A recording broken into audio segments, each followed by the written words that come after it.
Hello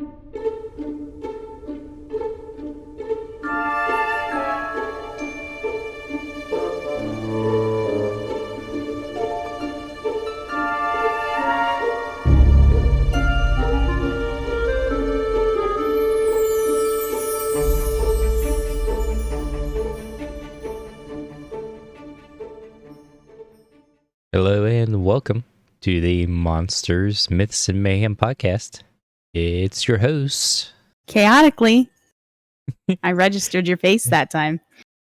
and Silver, and I was the one that did the face.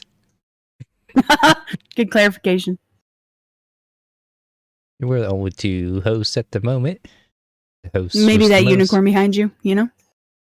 Yeah, it's just if you take it out of context, it's just a fat ass with a horn. I'm just trying to innocently plug in my lights. There's no need for that. The fat ass comment is actually a description of the unicorn that I read. Like an actual description. Yeah, from like 400 BCE. They really knew how to describe, didn't they? And if you guys haven't really caught on, today's topic is going to be the unicorn. I'm pretty sure at this point they think it's a donkey with a horn. Like there's no I mean, A is fat there ass. any difference? yes, there's a difference. Well, according to the first people who described them, not much. Imagine we've just painted these guys as like majestic beasts and they're actually just donkeys that get a horn at night. The unicorns went through many descriptions. The horse with the horn and all white and shiny. That's a newer age description, and it is more European-based unicorn. The description of the unicorn I was talking about was from Ctesias in 400 BCE. He was a Greek physician and historian, and from his account, to quote him, he says, "There are in India certain wild asses which are as large as horses and even larger. Their bodies are white, their heads are dark red, and their eyes dark blue. They have a horn in the middle of the forehead that is 1 cubit, which is about 1.5 feet long in length.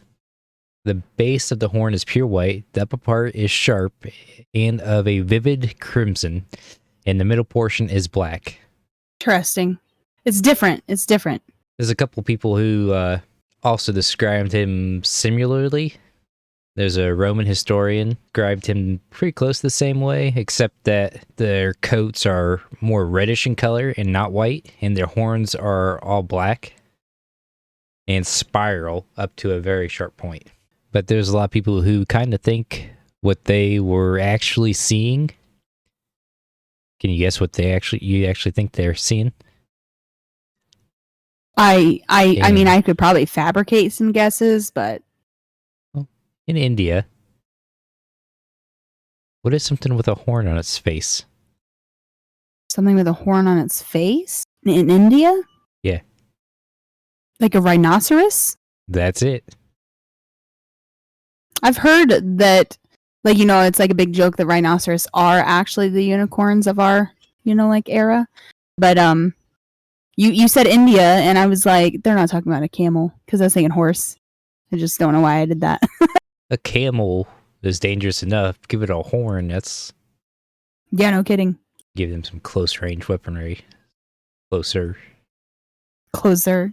Julius Caesar, he himself had some writings of unicorns, except instead of India, it was over in a forest in Germany. And it was Interesting. a stag with a single horn, much taller and straighter than ever seen before. It's almost deer-like, but with a single horn. It's a giant moose missing one half of its horns. I could see it. Very well could have been. Or some sort of genetic mutation. Yeah, have you ever seen Open Season? Yes. With the When he's a deer and he has the one horn, I'm a unicorn. unicorn. All these sightings and stuff kind of change, and our more modern view of the unicorn came from something known as the Unicorn Tapestries, which they're currently housed at the Metropolitan Museum of Arts in New York. It is a collection of 7 tapestries that have like a story behind them. I don't think I've ever actually seen that. Yeah, I'll throw them in the Discord channel once the episode's up. So Yeah. if you're hearing this, they should be in there. Hopefully. Hopefully, I'm a little bit late with the monster images sometimes. Like the Nicola V, I was a whole week late. What would you say are some characteristics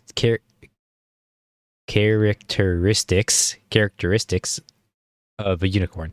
Like physically? Yeah, just physically, generally. I guess the how would you unicorns. describe. The unicorns I've grown up watching, or like knowing about, are generally like really pale in coat, like white, like innocence. Their horns are really, really white, like almost silver. Sometimes they're like rainbow. They tend to be like a happy, like reference, I guess. There's a lot of magic around them. Like their blood is magic. They can perform magic. Their hooves, they can not necessarily fly like a Pegasus, but they can like gain magical speed, like with dust and stuff, and kind of go over rainbows, stuff like that. They just seem to be pretty magical beasts. Like even in the Harry Potter series, their blood is known to be like magical resource. So I don't know. They're just majestic. They're supposed to be like a magical, majestic being, and they're protective. They're like territorial. They kind of run in herds. That's really all I know. I mean, like, I wasn't really the unicorn girl growing up, but I always thought they were like a happy-go-lucky, magical creature. Yeah, that's a very common description from today's unicorn. Back in the day, they were described as ferocious, swift, and impossible to capture. Oh. Ferocious. Like they would even attack elephants if surrounded by them. Now, don't get me wrong. There's some pretty sadistic forms of unicorn out there that I've seen that are like real attacky and evil and, mean. But they're usually like a comedy, like, show. I guess it's usually like Family Guy or something like that. Maybe they just did their notes. Maybe Seth MacFarlane's really out there. He studies everything. And you're pretty close on the magical powers too, because it is said that they do have magical powers, but mainly resided in its horn. Okay. And that if you make a drinking cup or drink anything from a unicorn's horn, it will cure all diseases and ailments and purify the liquid that's inside it. Like if you try to poison someone and they drink it from a unicorn's horn, it's no longer poisoned. It is said that they can also purify streams and river so if a unicorn comes across like a polluted river or stream, they can purify it and it'd be no longer poisonous for the people to drink from. Okay, but wouldn't like drinking out of their horn, wouldn't that mean you'd had to remove the horn of the unicorn? Like, wouldn't that kill the unicorn? Yes, that would very much kill the unicorn. I don't appreciate that. Which there was a big old unicorn hunting back in Europe at the time. That since everybody believed unicorns existed back in that time, that it was even in bestiaries and everything else, like how to find them, how to kill them. Catching them was the hardest part because one way that was known to capture unicorn was to take a virgin woman, send her out into the forest topless, and the unicorn was supposed to find their way to her, where it would lay its head in her lap. What a theory. Some reports say that it didn't even suckle from her teat, which is weird. But it's all weird. It's all weird. Yeah. All of it was weird. And the knights and stuff would use this because the unicorn only goes towards like pure maidens, and if the person would grab the horn of the unicorn, it'd pretty much just stop it, and then everybody would just rush in to stab it. Everybody just rushes and just stab the unicorn. Yep. Fantastic. Or sends dogs, or as long as she has a hold of the horn, it won't be able to move. That is sadistic in so many ways. Mm-hmm. Yeah. It became... This was a lot of... What's that word? Unicorns became more of a metaphor? Metaphor, right? Using an image to describe something else. Yeah, metaphor? kind of. Metaphor is like... What am I? Like it's raining cats and Iconology? dogs. Yeah. A unicorn's iconology, maybe? Like the icon of unicorn? What am I thinking of? Reading my mind. I think it's iconology of a unicorn. I think that's the right word for it. But when it started becoming more popular over in Europe and people were looking for the horn and stuff, it got also because it got adapted into the Bible as the unicorn kind of representing purity and maidens. Some people also say it represents Jesus and his ability to heal and stuff.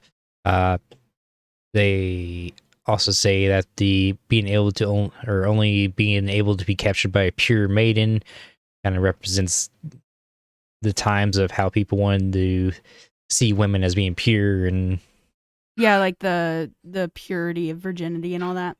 yeah, the unicorn's horn became more of a phallic symbol. Like the unicorn was a man, and grabbing the horn was representative of grabbing something else to keep him Grab something else. That was a beautiful description. Silver thing. I can see it in your face. You're imagining it. Please don't put that evil on me, Ricky Bobby. Don't put that evil on me. Eventually, it came about that Christians decided, hey, let's not have mythical creatures in the Bible, and they took them out. Oh, that's wild. You would never guess they'd take it out after that. Just like the Phoenix, they just took it out. But it was originally put in the Bible too, because when they translated the Bible from Hebrew to English, from what I heard, they couldn't figure out the word for, it was an oryx, which was an ox, like some sort of cow, like the first of the ancestors for the Words are hard today. yes, the first of the what is it when we take an animal and it becomes humanized and we use it as livestock? Farming? No, Raising it for slaughter? Yeah, I don't know. Like we did with dogs, the wolves. We did. Wow. Why did you do that? Why am I trying to think decriminalized? That's not what it is. They're not even criminals. Domesticated. You said the D and it started. Decriminalized them.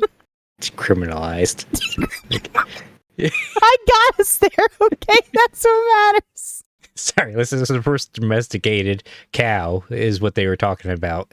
A unicorn? And yes, that's what got translated to unicorn, because they always painted them sideways and stuff at the time, so it looked like it had one horn.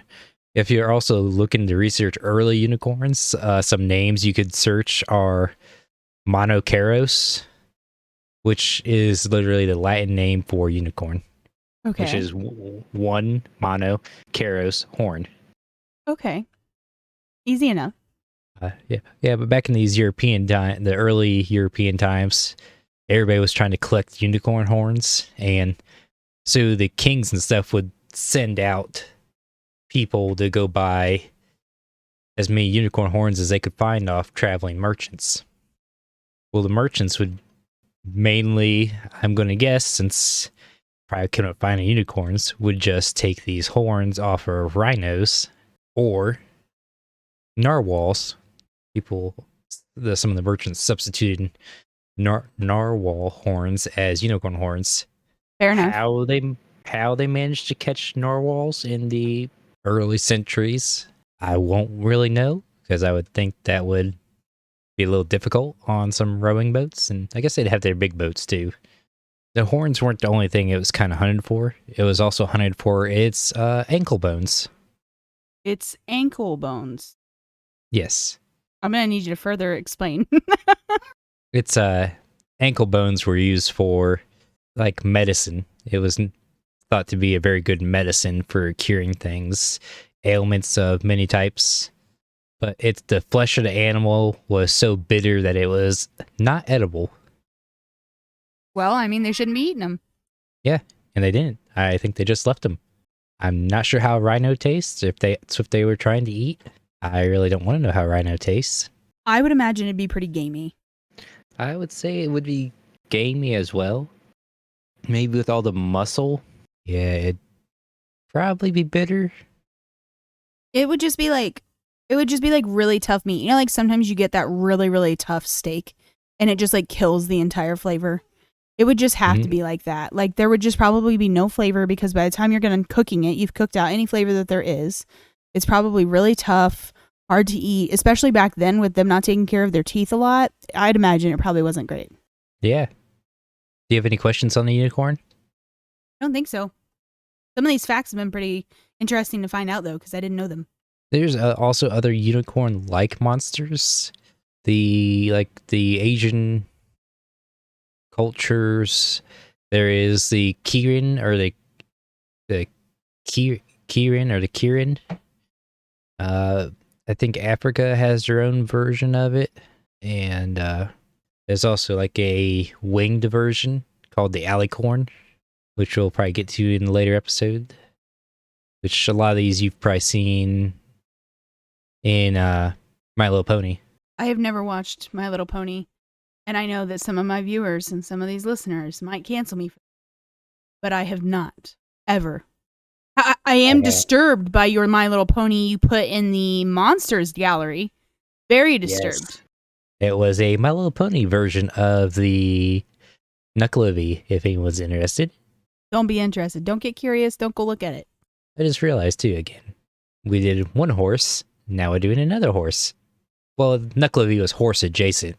Yeah, and we did this purposely because you asked what I wanted to do next, and I said I'd like a skinned horse, not the de-skinned horse, a skinned horse. Thank you. That's right. I couldn't remember. Well, since there's no more questions, would you like to switch to media? Sure.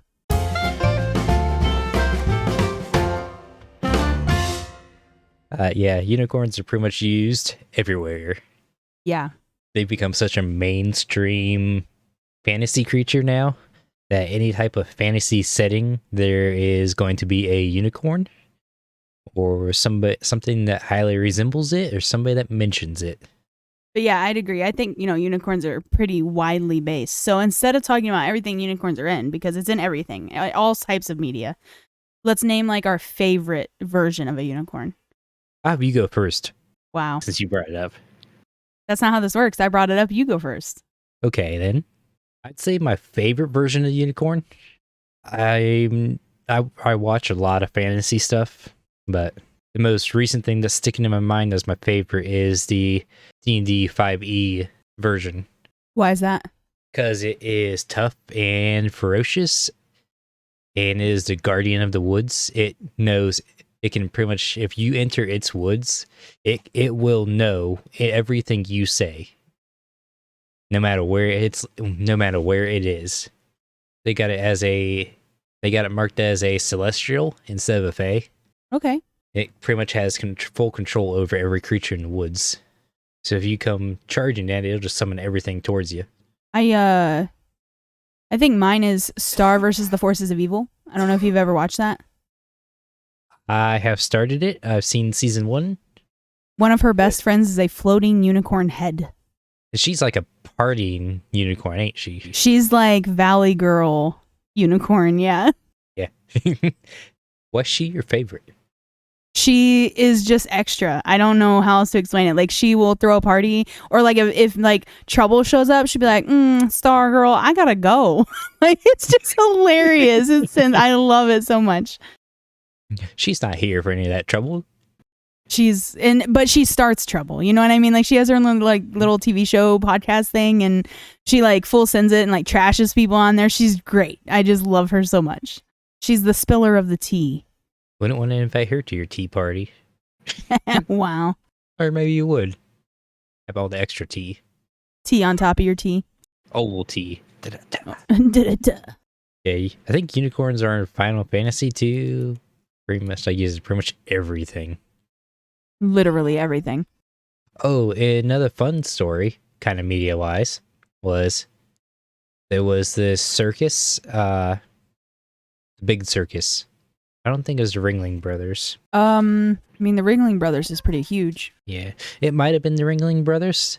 I don't remember off the top of my head, but they actually had a unicorn on display. Somebody was able to genetically alter a goat so that it had one horn growing out of the top of its head. You know, when people talk about circuses, I now know why circuses are not allowed.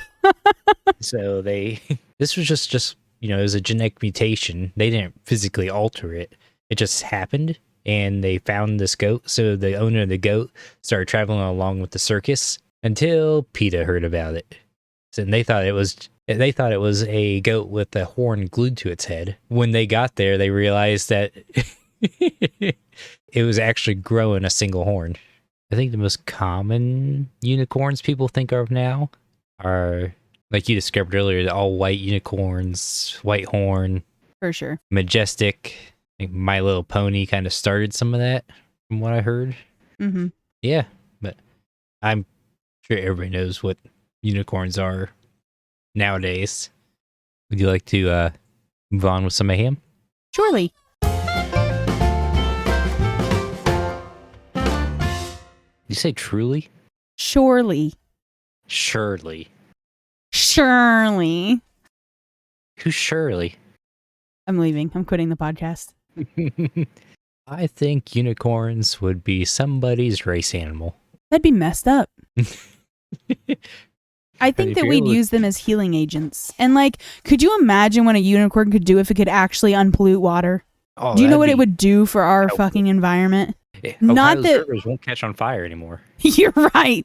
We shouldn't, you know, like using the animal for that would be awful, but if it didn't harm them to unpollute things, it would be wonderful. And I don't Maybe think it's like- any of the lore says it's like harmful to them. Like they don't take it on or anything, right? No, not from what I've read or heard of. Maybe it's like Eri from My Hero Academia, where when she uses her power, her horn shrinks. So maybe that's why we only have horses. Maybe we don't have enough. Maybe with too much pollution, they just keep purifying it, and they just look like horses all the time. Yeah, Maybe that's why back in the day they had foot and a half long horns. probably.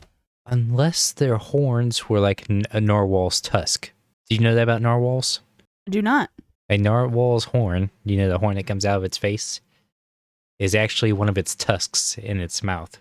That's got to be painful. It just grows out and through. I don't remember exactly how they developed that along the way, but I would imagine it would be painful as well, unless they're just accommodated to it. But yeah, if there was a bunch of them around, I'm sure there'd be like unicorn taming lessons and horseback riding lessons. Unless they're like zebras, and zebras are assholes. Naturally. Because all they're trying through hundreds of years, people have still not been able to domesticate zebras in order to use them in any sort of movies, really, or domesticated use. That one movie you showed me that had the zebras in it. Oh, you're Yeah. talking about the one with Hugh Jackman and Yes. yeah. Why can't I remember the name of that movie right now? It's one of those episodes where we just can't The know Greatest names. Showman. The Greatest Showman. That's what it is. Yes. It's The Greatest Showman. That's a good one. Those zebras in that one were not zebras. Those were horses painted. Oh my god. They hair dyed horses to make them look like zebras. We've been lied to. Or they animated stripes onto them. I do not remember which one. Animated stripes. They might have done that because I don't see them painting anymore now with all the technology we have, but Probably not. I think overall, like modern day society, we could benefit a lot from them. But I think that it would still be like a rarity to see them. Yeah, they would be definitely more than likely to be harder to find. Be more interesting if they were harder to find. I agree. And then Yeah. maybe they couldn't be captured as like racehorses. Well, even if they're not captured for racehorses, do you know, with humans being humans, they would probably I'm saying they like we're not human. We're some of the Maybe better they're not. humans, so it's fine. But doing a bad thing to do a good thing, you would think every hospital would be supplied with a unicorn horn to cure diseases and such.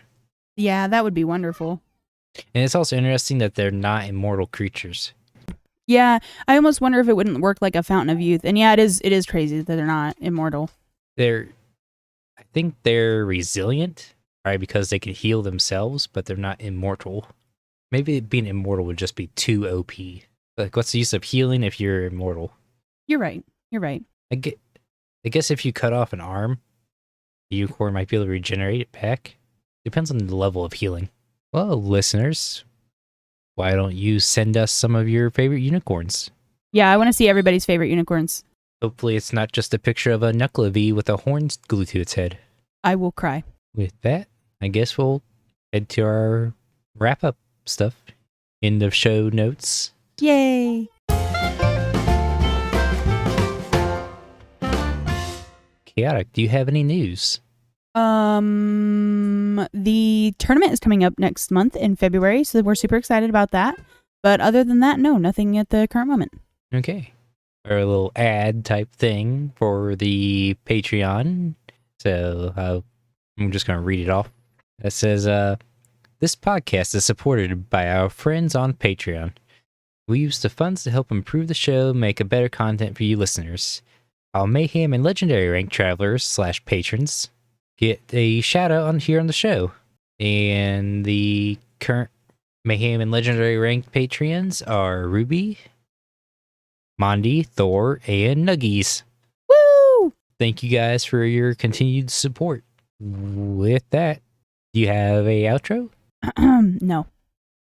To be fair, there's been some pretty big life changes going on. So I simply forgot, but I promise I'm going to work on it one of these times, okay? Don't hold me to it. Well, yeah. You already found us here. We're on everywhere else as well. Woohoo!